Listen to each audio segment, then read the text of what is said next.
Well, hi, boys and girls. I thought I'd read some more nursery rhymes to you today, if you had a few minutes.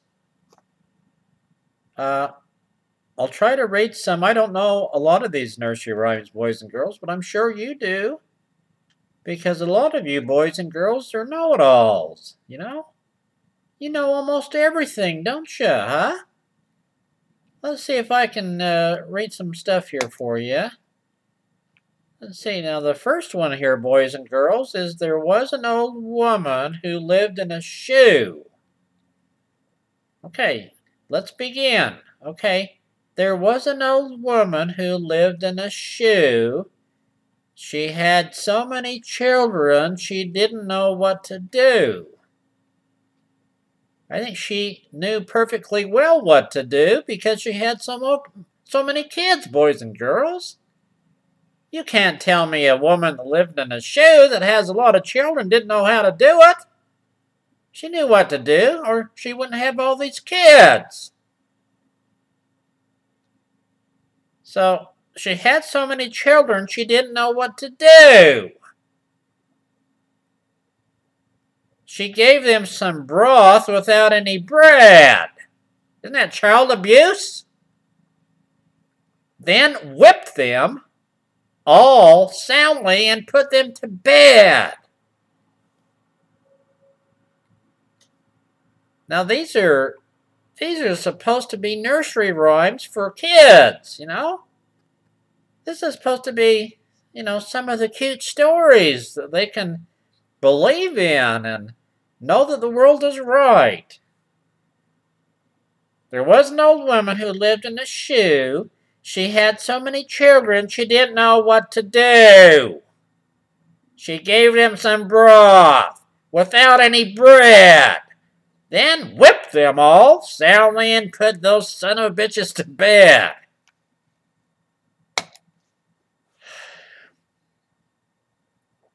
I don't know, boys and girls. I don't quite get it.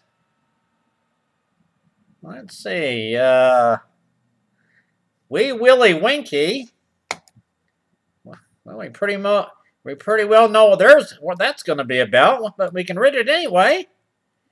Wee Willie Winky runs through the tune. I don't even know what that means. Wee Willie Winky runs through the tune? Is that like Toontown? Maybe Willie Winky's in Disneyland, in Toontown, and he's playing with his Wee Willie. I don't know. Wee Willie Winky wins through the town. Upstairs and downstairs. I think they made an error here when they typed this stuff out. Upstairs and downstairs in his niche gown. What's a niche gown, boys and girls? Is that like where they put dead people's ashes in? I don't know. Turling at the window. What the hell's turling at the window, huh? Turling at the window. Crying at the lock. Are the weans in their bed, for it's now 10 o'clock. Hey, Willie Winky, are you coming, Ben?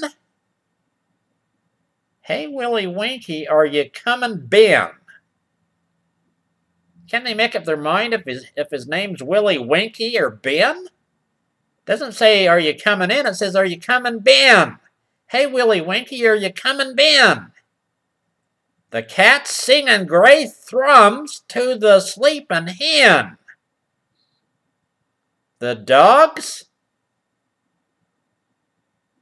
something on the floor, and this Gia cheap. This guy, you know, whoever wrote this nursery rhyme didn't even know how to type. You know, didn't know how to spell, didn't know how to type. I've got a, you know, I can't read it. It's got so many errors in it, boys and girls. Let's see if I can find something else. Let's see, the playful ass. Let's read that. Just out of curiosity, I want to know what the playful ass is, don't you, boys and girls? An ass climbed up to the roof of a building. An ass climbed up to the roof of a building. How did he climb up? How did an ass climb up to the roof of a building? Maybe he farted out of his ass and that gave him liftoff power, baby. Maybe he made so many farts that it projected him, lifted him up, so he landed on the roof of the building. And frisking about there, about where, huh? We're going to frisk him out, huh? And frisking about there broke in the ceiling. The owner went up after him and quickly drove him down. I'm trying to get, let's get this in my head. The ass climbed up on the roof building, and the owner of the building, he drove his car up,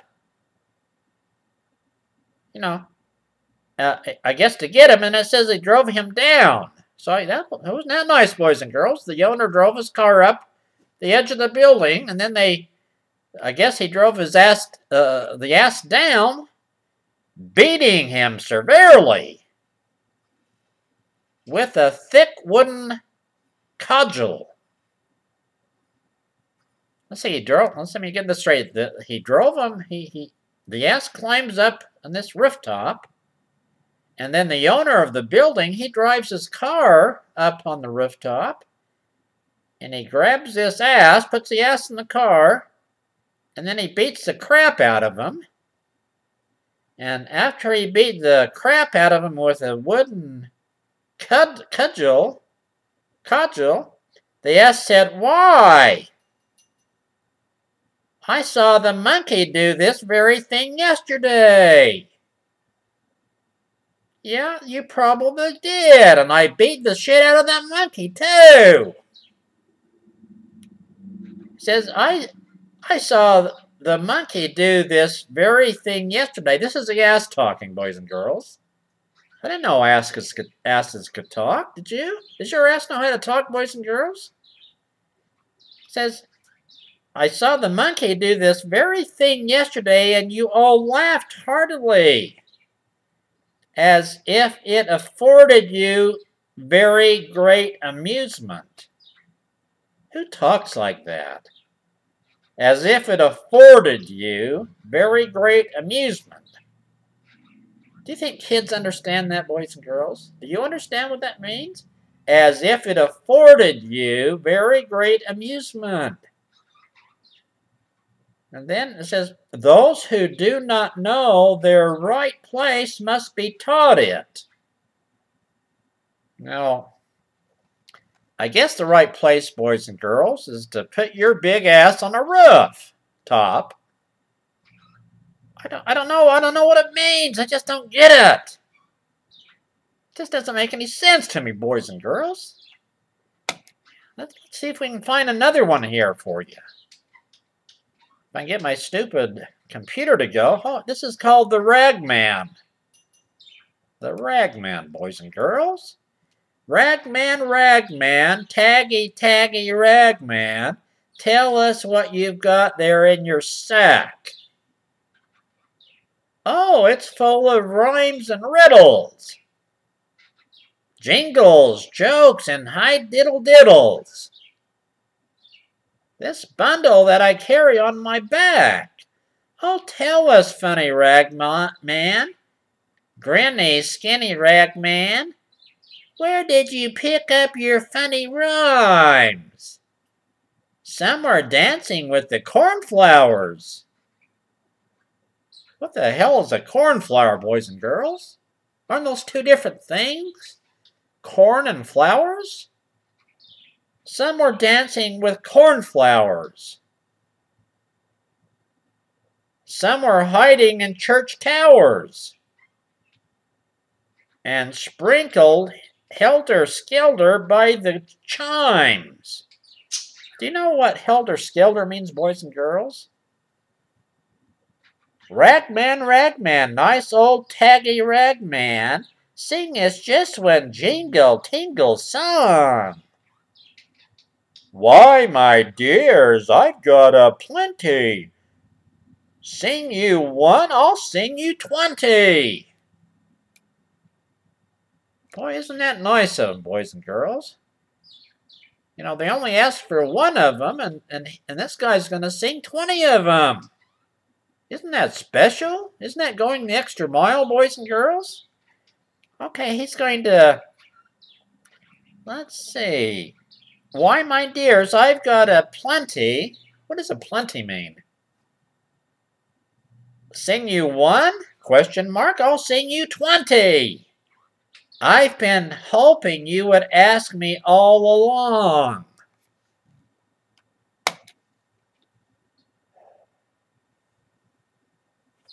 I don't get it, boys and girls. Honestly, I just don't get it. Here's one, boys and girls. The porcupine and the snakes. A porcupine wanting to shelter himself. What does that mean, boys and girls? Shelter yourself, huh? What does that mean when you want to shelter yourself? A porcupine wanting to shelter himself. Does that mean to cover up your porcupines? You know, your pines? Your private parts? A porcupine wanting to shelter himself desired a nest of snakes to give him admittance into their cave. Now, if I wanted to, I'm just thinking, if I was a porcupine and I wanted to put some clothes on, I wouldn't put a nest of snakes on me, boys and girls. You know, but this porcupine evidently liked crawly things in and out of his pines.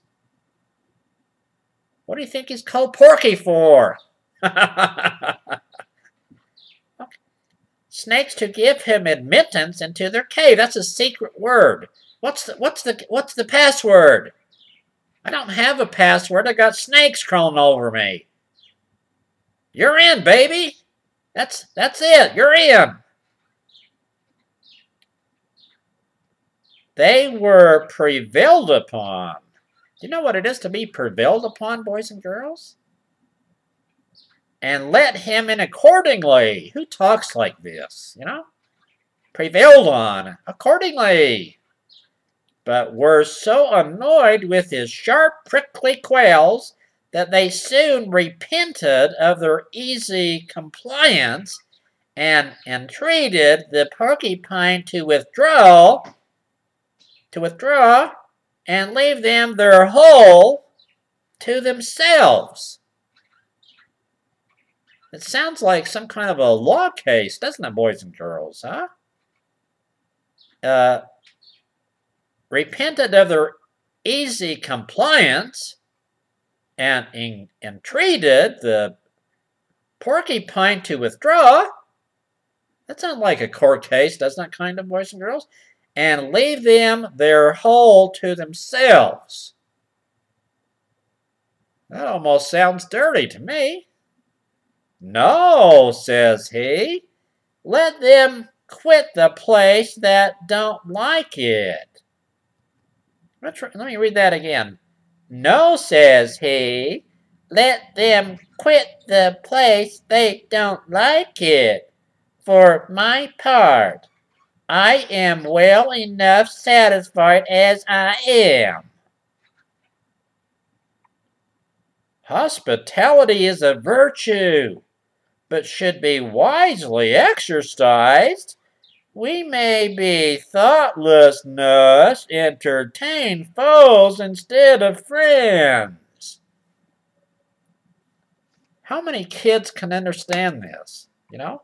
If you're going to make a nursery rhyme, wouldn't you write a nursery rhyme that's fun and doesn't sound like a law case, and doesn't sound nasty, and doesn't sound, you know, that you can understand it? I don't even understand this. I really, honestly, I don't. Here's one called The Party, boys and girls. Here we go. This is the party. Billy Bluebird had a party. in an elder tree. Aren't you supposed to respect your elders? No, and they're having a party inside an elder? How do you have a party inside an elder? Oh, an elder tree. I mean, how do you have a party inside an elder tree, huh? But the little black-eyed smarty, that means smarty pants, boys and girls, don't ask us to his party, neither you nor me. This is what they had for dinner, for I peeked to see. We've got a peeping Tom here, evidently, boys and girls. Apple seeds and beetle finner. Apple seeds? Why would you want to eat apple seeds? And what the hell is beetle finner? And for drink, the little sinner. For the drink, the little sinner gave them tansy tea. But there came an awful clatter from that elder tree when he served them on a platter, hopper hash and brick dust batter trimmed with celery. Oh man, that sounds delicious, doesn't it, boys and girls? Who the hell could understand this, huh? All the folks were hale and hearty. All the folks were hale and hearty. Now, hearty means, I guess, laughing and having a good time. And hale, we all know what hale is, don't we, boys and girls, huh? All the folks were hale and hearty, happy as could be. And that little black-eyed smarty left out of his funny party only you and me. I don't understand who comes up with this bullshit. I really don't. I'm embarrassed to read this stuff to you, It just, I don't know what it means. I can't explain it to you very good. I wish I could explain it to you better, boys and girls. But, I do my best. Here's one, the old man. There was an old man in a velvet coat. Years ago, boys and girls, I saw a man in a velvet coat, and he was standing along the road, and it's funny. When cars went by, he'd open his coat and he'd flash people with it. I'm not going to tell you what he had under his coat. Maybe let's read this again. There was an old man in a velvet coat. He kissed a maid and gave her a goat. I've kissed a lot of girls before. I never gave them a goat. I gave them a hickey. You know what a hickey is, boys and girls? He kissed a maid and gave her a groat. Oh, that sounds bitter. A groat. You know what a groat is, boys and girls? It wasn't a goat, it was a groat. Groat. I don't know. The groat, it was cracked and would not go. And old man, do you serve me so? Boy, that's whoever made these up, boys and girls, they're geniuses. They really are. They're just outright geniuses. They're just, they make a person want to think, don't they, boys and girls? Here's one called the Naughty Boy. Let's see how naughty this boy is, boys and girls. A long time ago, there lived an old poet, a thoroughly kind old poet. As he was sitting one evening in his room, a dreadful storm arose without, and the rain steamed down from heaven. But the old poet sat warm and comfortable in his chimney corner where the fire blazed and the roasting apple hissed. Do you understand it so far? I don't understand it so far, but for those out there that are intelligent, you know, you children out there, there's a lot of whippersnappers out there that understand what I just said. So I'll continue reading it. Those who have not a roof over their heads will be wetted to the skin, said the good old poet. Oh, let me in, I am cold and I'm so wet, exclaimed suddenly a child that stood crying at the door and knocking for admittance, while the rain poured down and the wind made all the windows rattle. Poor thing, said the old poet as he went to open the door. There stood a little boy, quite naked, and the water ran down from his long golden hair. Maybe he was a hippie. You know, you think he was a hippie, boys and girls? He was naked, but he had this long golden hair, and I guess the water hit him, and it rolled down his hair. Let's see. As he went to open the door, there stood a little boy, quite naked. Makes you wonder what the person that opened the door, you know, why was the first thing that he noticed that this boy was naked, huh? Wouldn't it be the first thing, boys and girls, to know, you know, to see the person and see the expression on their face and ask them what they wanted or what they needed? But no, this person that opened the door, the first thing he noticed that this boy was naked, huh? And he had long hair. And the water poured down his hair. He trembled with cold, and had he not come into a warm room, he would most certainly have perished in the frightful tempest. Poor child, said the old poet, as he took the boy by the hand. Come in, I will soon restore thee. Thou shalt have wine and roasted apples. This sounds like a Bible story, doesn't it, boys and girls? Thou shalt have wine and roasted apples, for thou art verily a charming child. Verily I say unto you, you are a charming child. And the boy was so really... Let me read that again. And I will soon restore thee. Thou shalt have wine and roasted apples, for thou art verily a charming child. And the boy was so really... You know what I say to that? I say, oh, really? His eyes were like two bright stars, and although the water trickled down his hair, it waved in beautiful curls. He looked exactly like a little angel.